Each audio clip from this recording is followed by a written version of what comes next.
Hi guys, welcome to lesson 2.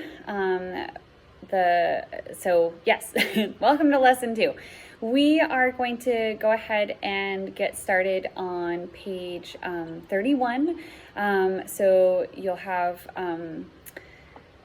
some pages at the beginning that will be for your self-check on Friday as well, and then your family activity, which will be for Friday as well. So we are actually going to be starting our work for this lesson on page 31. Remember that I'll also post when I assign the lesson. I'll also include the pages for which to do on which days, as well as including a printable version if you need to print out your practice pages. So go ahead and turn to page 31. Last time we met, we talked about place value.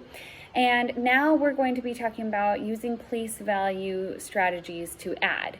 So you'll see on the top of page 31, there's a problem that says Garcia has 130 trading cards.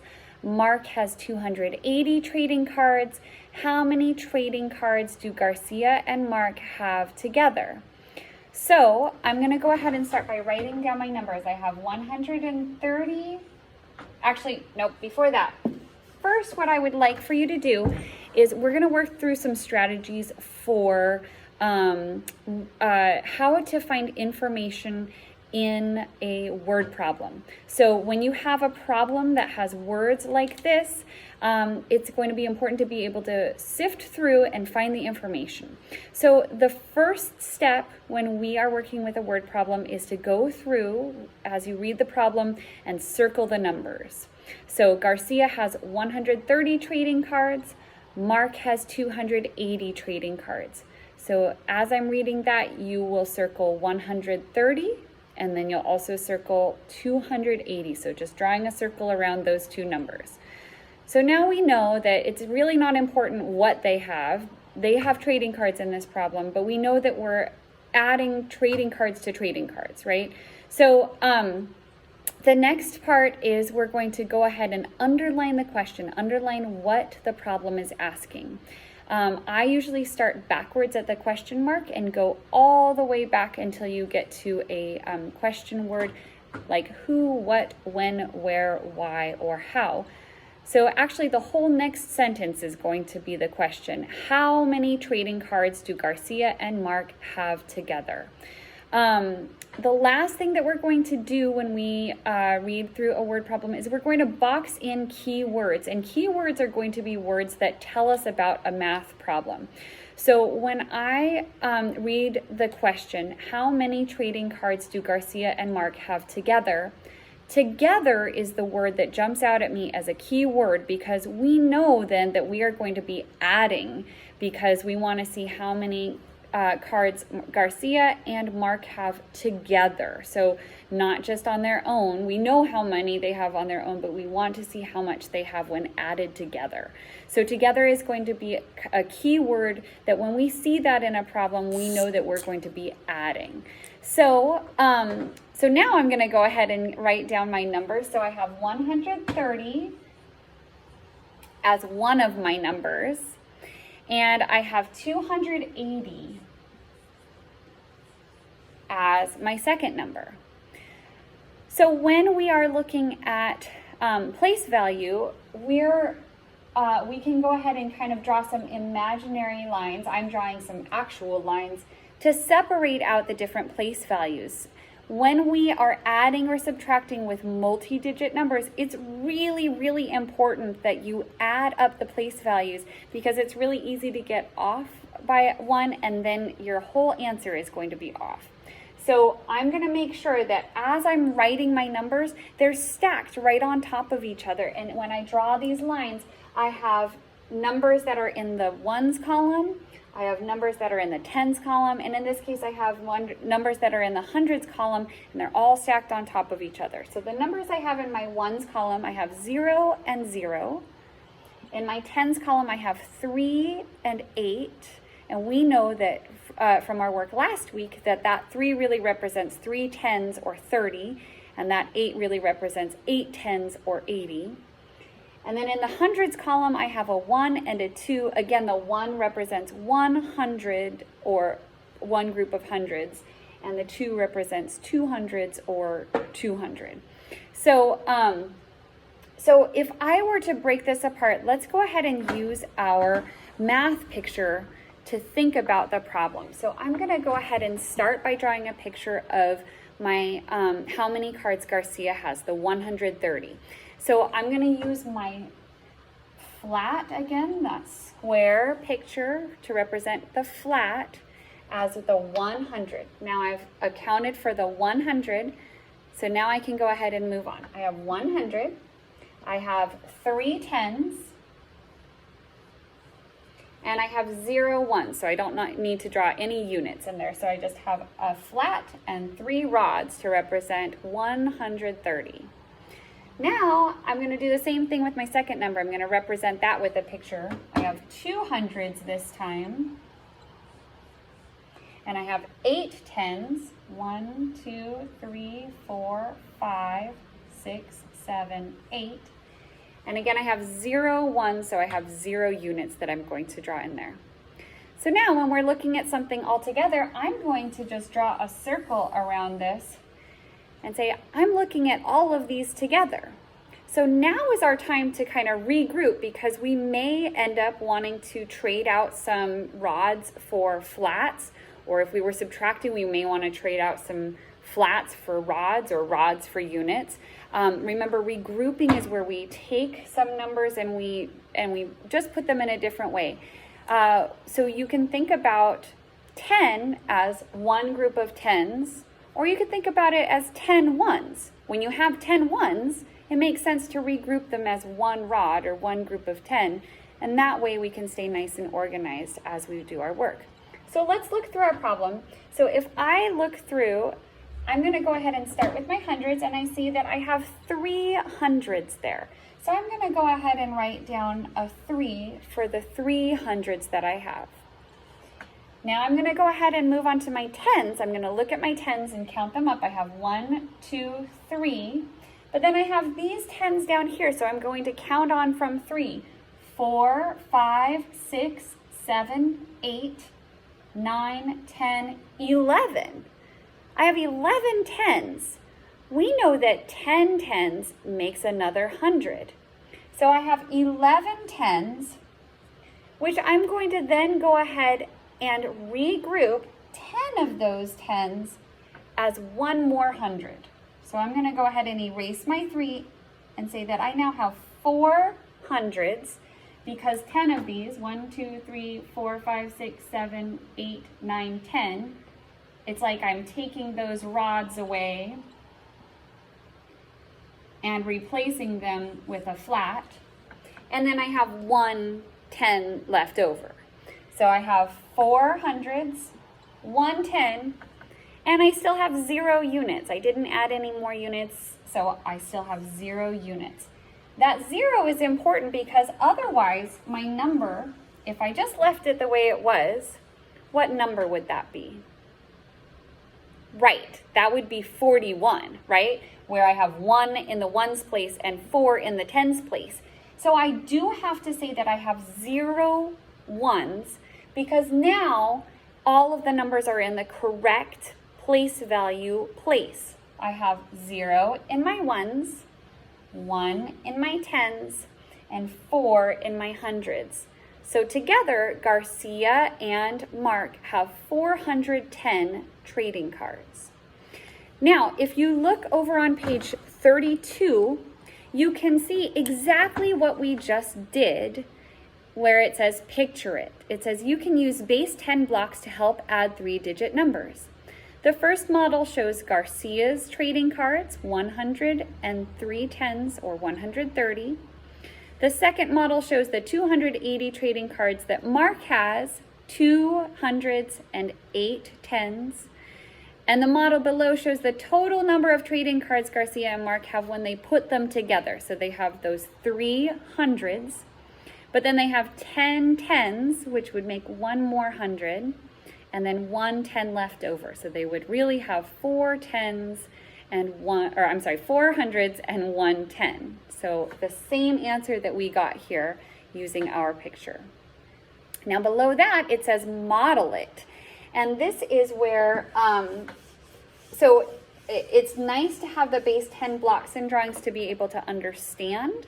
But a quicker way is when we can go ahead and line up our work, and then we can go ahead and add from there. So if I use my example here again, because I know that my numbers are already lined up into their place value column, I am always, always, always going to start on the right, because we know that when we add, sometimes we need to regroup and it affects the other place value. So I'm always, always, always going to start on the right in the ones column.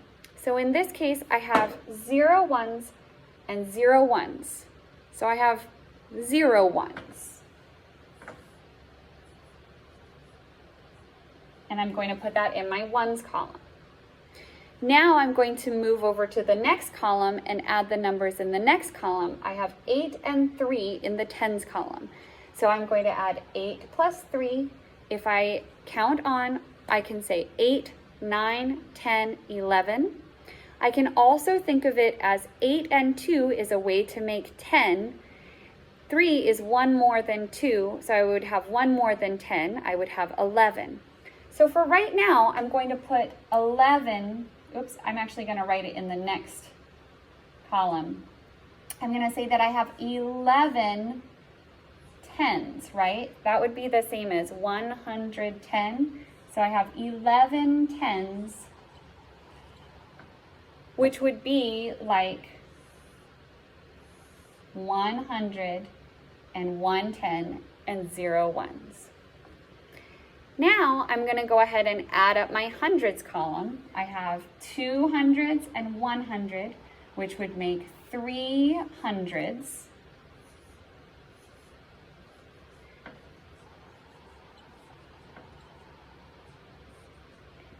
Now, down below, these are what are called partial sums. The sum is an answer to an addition problem, and these are partial sums because I'm looking at just each place value. I'm not looking yet at what I have all together, but I can add them together to see what my total will be. So this is just the sum for the ones column, and this is just the sum for the tens column, and this is just the sum for the hundreds column. So that's why they're partial sums, because they're looking at just each place value, not all of them grouped together. But now I can go ahead and add them up and see what they would be all together. So I'm going to, again, always, always, always starting on the right, I'm going to add up my ones first. I have 0 ones plus 0 tens plus, 0 ones plus 0 ones for my tens plus 0 ones for my hundreds. I have 0 ones. Now I have a 1 in the tens place and a 0 in the tens place. That would be like 1 plus 0, or 1. And then in my hundreds place, I have 1 and 3. I have 1 plus 3. That would be 4. So again, we get the same answer of 410 cards altogether. It's nice to have several ways to think about a problem, because then you can always double check your answer too. So since we got 410 both times, we can say with confidence that we got the correct answer. All right, go ahead and turn to the next page, which is going to be page 33. And we're going to go ahead and skip problems 1, 2, 3, and 4, and we're going to just look at problems 5 and 6.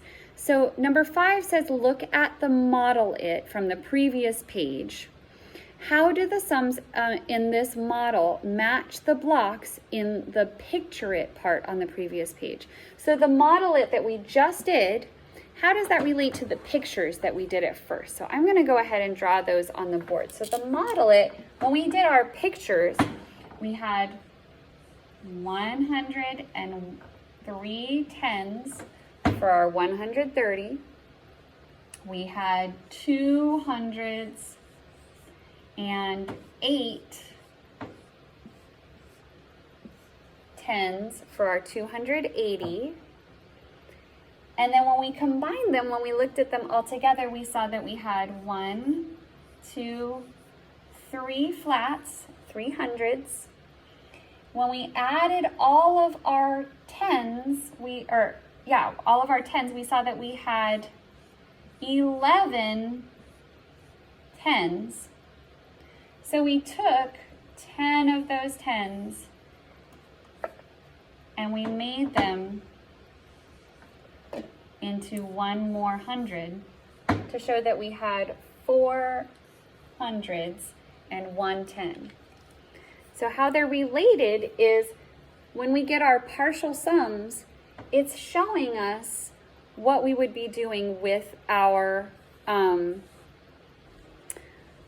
picture.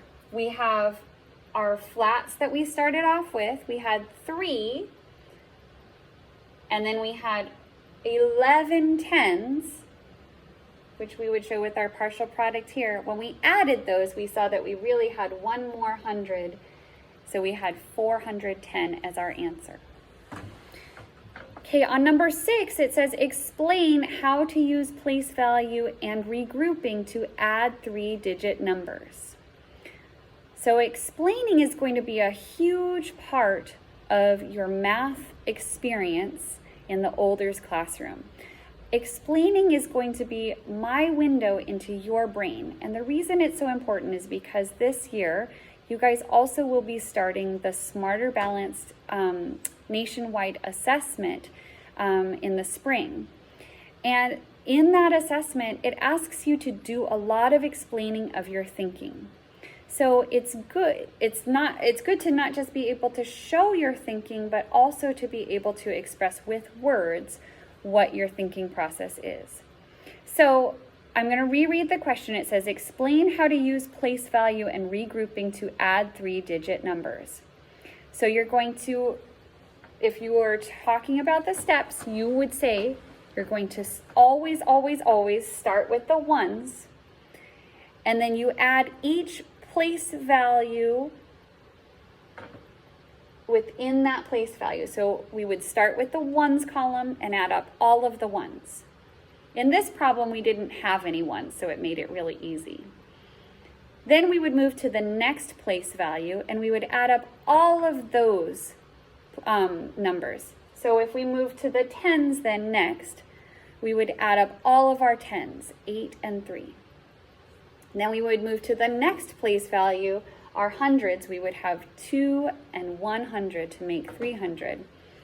But then you also want to go back and see if you have 10 or more ones, you regroup them as a group of 10.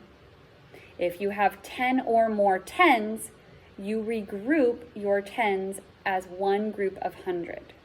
So each time your place value exceeds 10, you're going to regroup it as a group of 10 or hundreds based on where your place value, which place value you are looking at. We are also going to go ahead and skip number 7. And I want you to go ahead, I want to bring your attention to the problems on page 34. I would like for you to pause the video and work through these problems on your own. So go ahead and this is also a great time while you're paused to get a quick movement break in, take a quick walk around, go get a drink, use the restroom, come back and work through problems 8, 9, and 10 on your own on page 34. Now that you're back and you've worked through your problems for 8, 9, and 10, we're going to go ahead and go over the answers. So, for problem 8, it says fill in the sums of the ones, tens, and hundreds, and then add to find the sum, the main sum of the problem. So they're adding the numbers 275 and 216. Now I'm going to make sure as I'm writing it, they've already printed it in your book, but as I'm writing it, I'm going to make sure that my numbers are lined up so that my ones are all in my ones column, my tens are all in my tens column, and my hundreds are all in my hundreds column. So now that they're all lined up, I can go ahead and add. Again, I'm always going to start on the right. I'm always going to start with my ones. So I know when I look at 5 and 6, I know that 5 and 5 makes 10. I know that 6 is one more than 5. So I would know that my answer is going to be 11 because 5 and 5 makes 10, but I have one more to make 6. That would be one more than 10. That would be 11. So I'm going to go ahead and write it down as 11. That would be like a 1 in the tens place and a 1 in the ones place. That's how many ones I have. Now, I am going to go ahead and move to the next place value. I'm going to look at my tens. I have 7 tens and 1 10. I know that that makes 8 tens, and I'm going to fill in 0 because remember 8 tens would be the same as the number 80. Okay, so that's for my tens place. Now I'm going to look at my hundreds.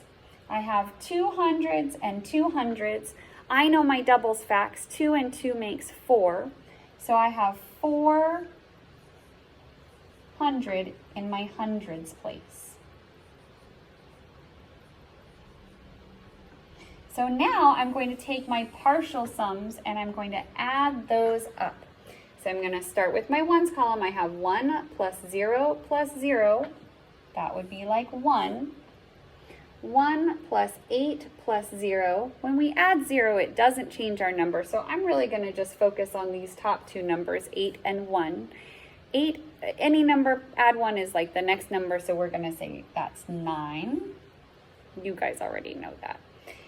And then the last number is our hundreds, and it's just the 4. So we can just go ahead and bring down that 4. So our total sum would be 491. So go back and check your answer. Make sure that you have where it says 5 ones plus 6 ones. You should have written in 11. 7 tens plus 1 10 would be 80 because that's 8 tens. 200s plus 200s would be 400.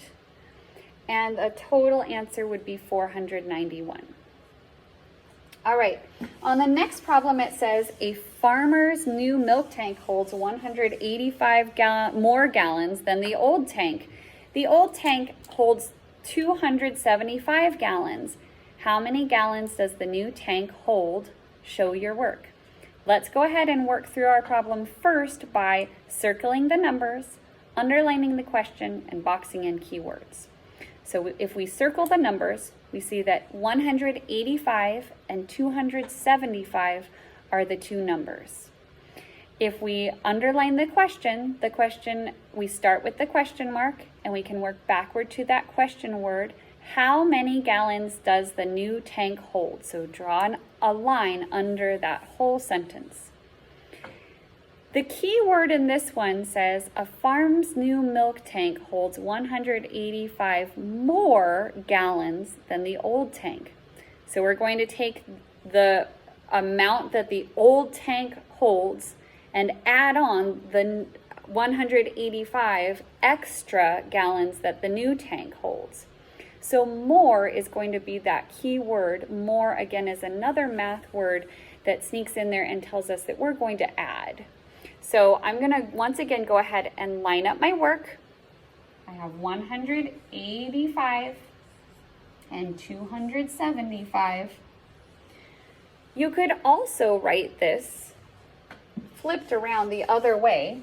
275 is the gallons that we're starting with, the old tank, and our new tank holds 185 more gallons. So we're adding that to it.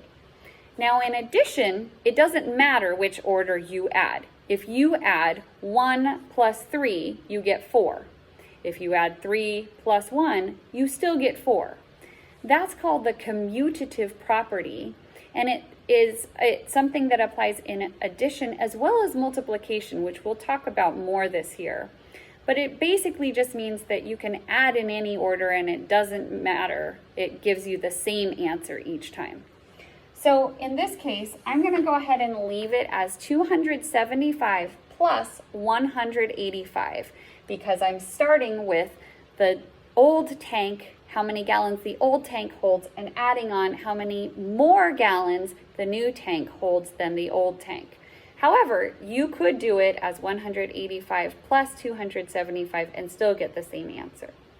Now I'm going to draw my lines to make sure that my place values are all lined up. I have 5 and 5 in the ones place, 7 and 8 in the tens place, and 2 and 1 in the hundreds place. I'm always, always, always going to start with the ones first. So I have 5 and 5 makes 10 ones. I have 7 and 8, so I'm done with the ones. I'm now going to move on to the tens place. I have 7 and 8. Ooh, those are big numbers, but I do know my doubles facts that 7 and 7 makes 14.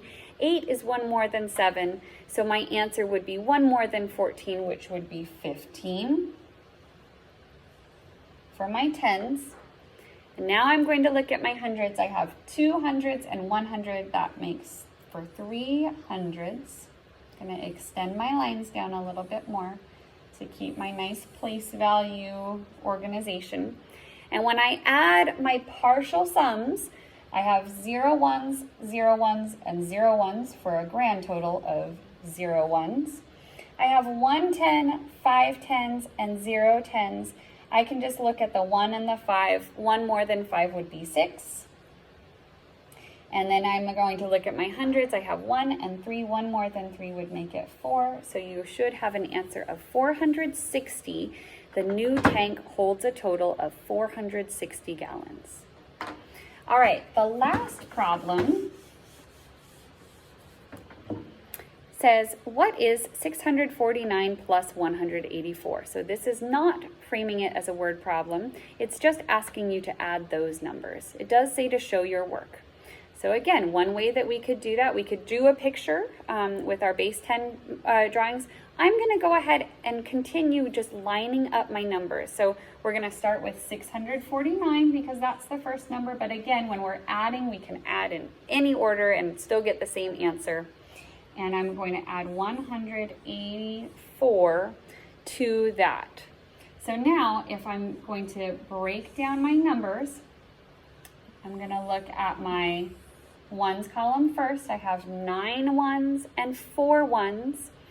9 is pretty close to 10. So if I had 10 instead of 9, 10 plus 4 is 14.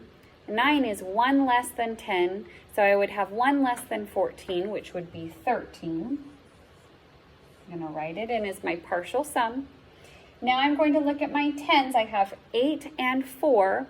Well, like I said earlier, I know that 8 plus 2 is a way to make 10. 4 is like 2 and 2. And so I'm going to say I have 10 and 2 more. That would make 12 tens. And then lastly, I'm going to look at my hundreds. I have 6 hundreds plus 1 more hundred. That would make it 7 hundreds. When I add up my partial sums, I have 3 plus 0 would be 3. 1 plus 2 would be 3, plus 0 would be 3. And 7 plus 1 more would be 8. So your answer would be 833. All right. The next pages in your packet are pages 35 and 36. These are the pages that we will go over together in our group on Tuesday. So we're going to keep turning. Turn to the next page, which is page 37. And up at the top, it says connecting place value strategies to an algorithm. You may have heard the word algorithm before. Algorithm just means a system for doing your math. So we're going to go ahead and start with the problem. The problem on page 37 says, what is the sum? Use place value to help you add.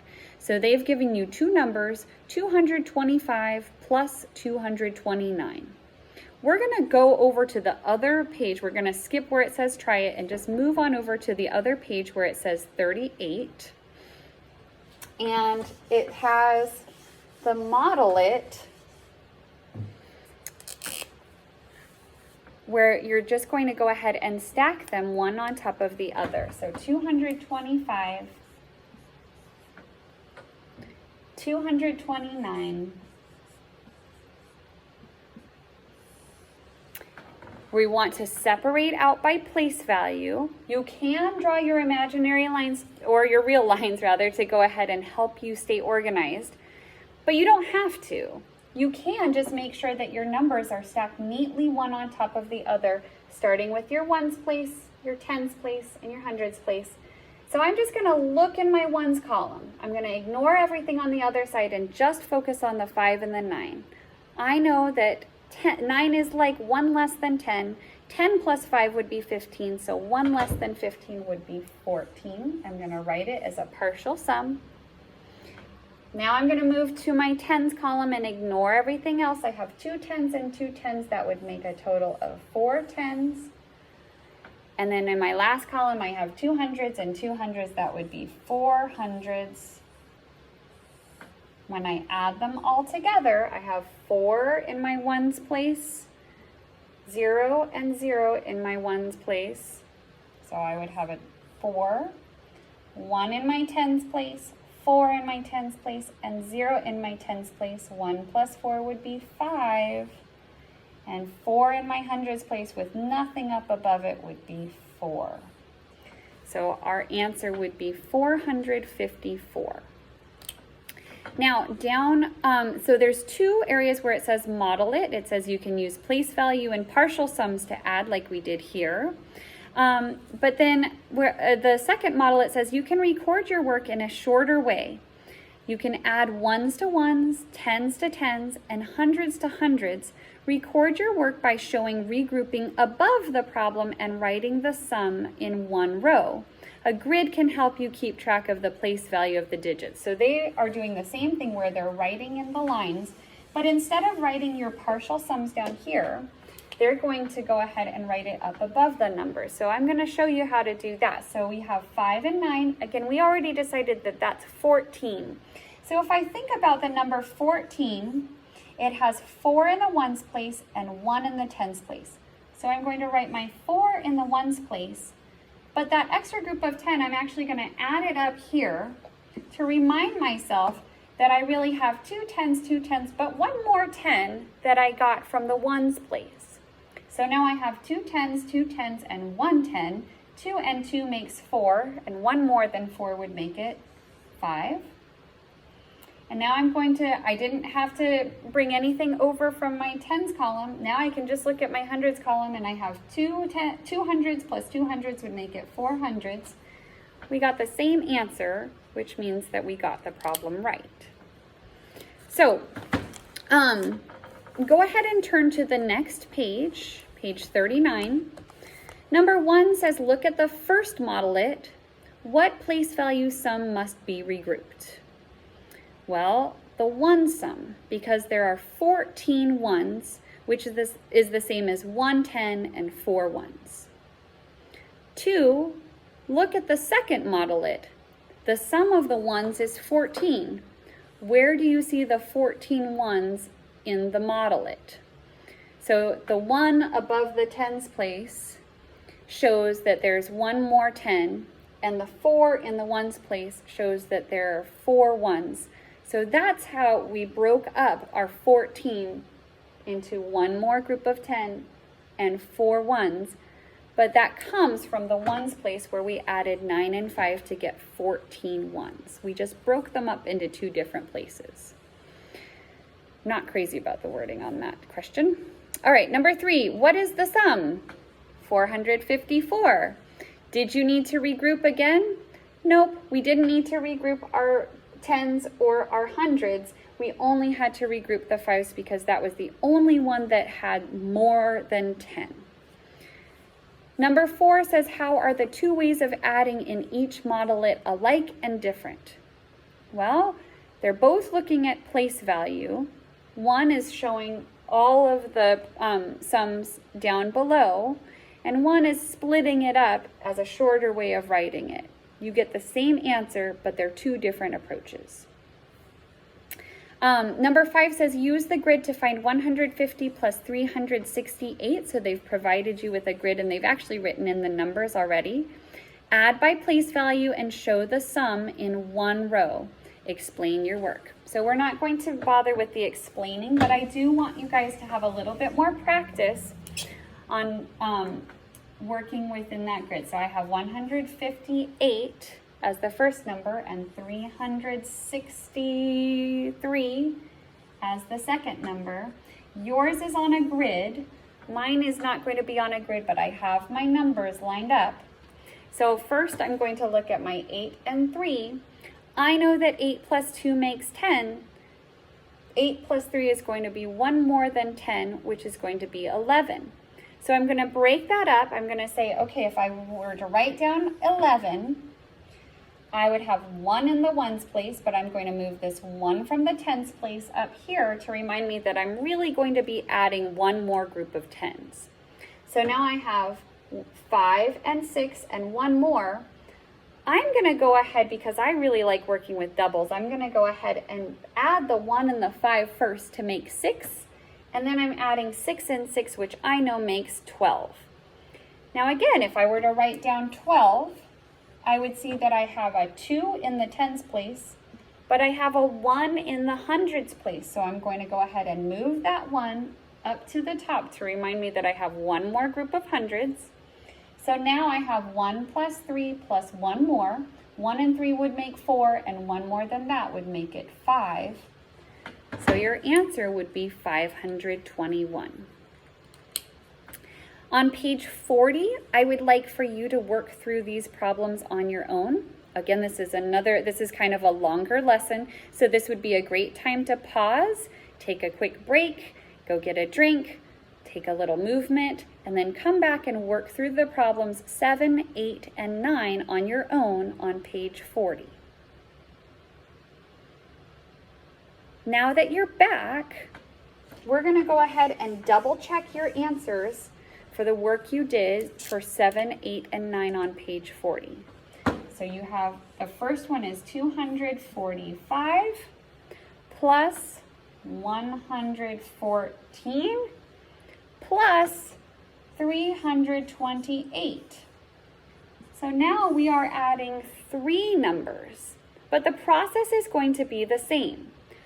First, I'm going to look at my ones column. Whenever I have more than 2 numbers that I'm adding, I usually try to find the ones that make 10 or the ones that make doubles facts, because those are easier for me to add. So I'm going to go ahead and break up 4 into 2 plus 2, because I know that 8 and 2 makes 10. Then I would have 2 more than 10 would be 12. Adding on 5 more than that, I could count on from 12, 13, 14, 15, 16, 17. So I'm going to write down my 7 in my ones column with 1 more group of tens up at the top. Now I'm going to just look at my tens column. I have 4 and 1 and 2 and 1. Well, I know that 2 and 1 makes 3, and if I add 1 more, that will make it 4. Then I would have a doubles fact, 4 and 4, which I know makes 8. Now, I didn't get past 10, so I don't have to go ahead and regroup into the hundreds column. I can just look at the hundreds. I have 2 and 1 and 3. I know that 2 and 3 makes 5, and 1 more would make it 6. So the first answer should be 687.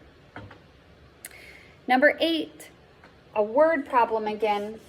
It says the third grade students collect 507 cans of food for Lake Park Elementary School's food drive.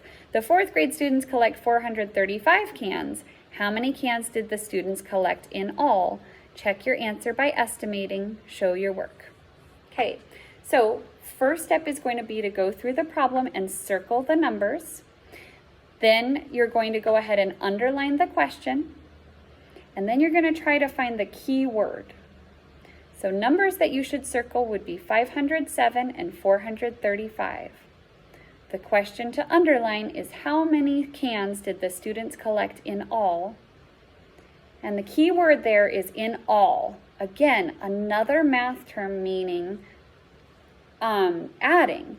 So when we hear together, total, sum, or in all, Those are all words that are going to tell us that we're going to look at the whole group and we're going to be adding as our operation to solve the problem. So let's go ahead and set up our problem. I have 507. Then I have 435.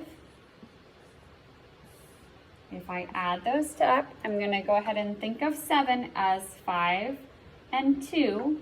So I can say 5 and 5 makes 10 and 2 more would make it 12. I'm going to go ahead and write my 2 for my 12 in my 1s column and bring up my 1 to my 10s column for one more group of 10s. Now I have 0 10s plus 3. 10s would be 3. Add one more would make it 4 10s. Nothing to add over to the next group for hundreds, so I'm just going to look at my 5 and 4 hundreds. 5 plus 4 would be 9 because I know that 5 plus 5 would make 10. 4 is 1 less than 5, so I would have 1 less than 10. I would have 9. So my answer would be 942. Now, if you were going to round to the nearest 10 to check, I'm going to go ahead and think of 507. 7 is closer to 10. It's 3 away from 10. So we would say that 507 would round to 510 as the closest 10. 435, remember our rule is if it's 5 or more, it rounds up. So we're going to go ahead and round 35. If we were counting by 10s, 430, 440 would be the next 10s. We're going to round up to 440. If I add those numbers, I have 0 and 0 to make 0, 1 and 4 to make 5, 5 and 4 to make 9. Let's go ahead and compare our numbers. Are they pretty close? 942 was our actual answer. 950 was our estimated answer. Yes, they're very close. Now, 950 is a little bit more than our actual answer, but that makes sense because we rounded 507 up to 510, so it's going to be a little bit more than our actual number. And we also rounded 435 up to 440. So again, we rounded up for both numbers. So our answer is going to be a little bit higher for our estimate than our actual answer. But yes, they are very close. So we know that our answer is reasonable. All right, and the last problem, 284 plus 258. I'm going to start in my ones column. 8 and 2, I really like that combination because it makes 10, and 4 divides nicely into 2 and 2. So 8 and 2 would be 10, add 2 more to make it 12. I'm going to write down the 2 from my ones column, put the 1 extra 10 up above. Now I have 8 and 5 and 1 more. I'm going to go ahead and break up 5 in my head into, sorry about that. So I'm going to go ahead and break up 5 into 3 and 2. I'm going to add that 8 and 2 again to make 10. Plus 3 more would make it 13. 1 more to that would make it 14. So a 4 in my tens column and a 1 in my hundreds column because I had 14 tens. Now I have 2 hundreds and 2 hundreds. 2 and 2 makes 4 plus 1 more would make it 5. So your answer should be 542. The next 2 pages, pages 41 and 42, are also our practice pages that we will be covering on Tuesday. And the last pages in your packet, pages 43 and 44, are for extra practice. So if you find that you whiz through our practice pages when we meet and you need a bit more of a challenge, then those are the pages for you. All right. Actually, I'm sorry, they go all the way up to page 46, so a lot of extra practice if you would like to do that. All right, that's it for this lesson. I'll see you for lesson 3 next time, and don't forget to look in the description in the post to see which pages to work on for which days. All right, bye.